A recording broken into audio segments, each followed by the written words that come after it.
তোমরা সকলে কেমন আছো? আশা করি অনেক অনেক ভালো আছো। আর আমিও অনেক ভালো আছি। প্রত্যেক দিন মাছ খাই, আজকে ভাবলাম যে আজকে আর মাছ খাবো না। তাই ভাবলাম যে একটু ডালের বড়া দিয়ে তরকারি করি। এই দেখো ডাল,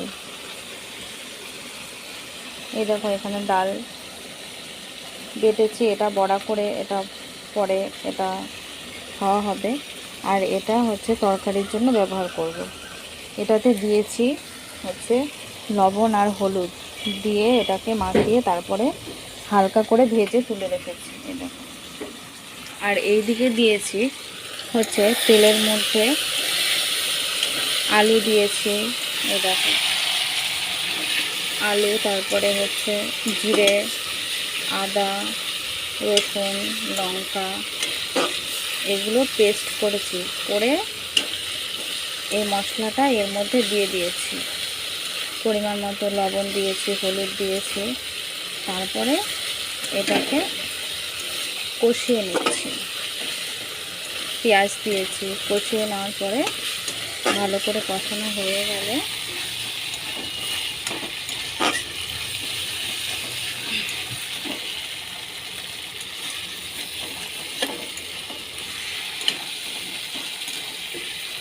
এর মধ্যে জল দিয়ে দেবো, পরিমাণ মতো জল।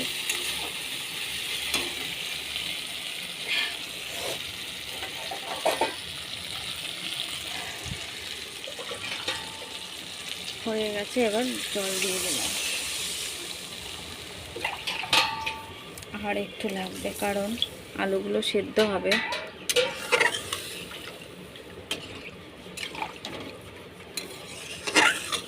আমি গুঁড়ো লঙ্কা ব্যবহার করি না, তাই লঙ্কা বেটে দিয়েছি, পরে কালার চলে আসবে।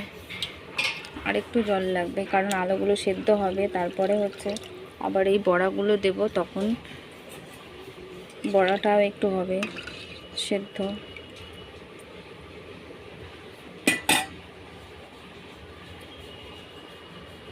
আজকে ওয়েদারটা একদমই খারাপ বন্ধুরা, জানো তো আজকে খুব গরম পড়েছে।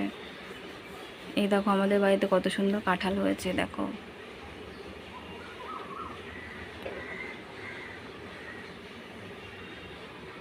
তরকারি হচ্ছে, আলুগুলো সেদ্ধ হয়ে গেলে তারপরে আমি এই বড়াগুলো দিয়ে দেবো, দিয়ে আর একটু হবে, তারপরে হালকা একটু গরম মশলা দিয়ে আমি এটাকে নামিয়ে নেব। তাহলেই আমার রেডি হয়ে যাবে বড়ার তরকারি। বন্ধুরা, তোমাদের কেমন লেগেছে প্লিজ কমেন্ট করে জানাবে।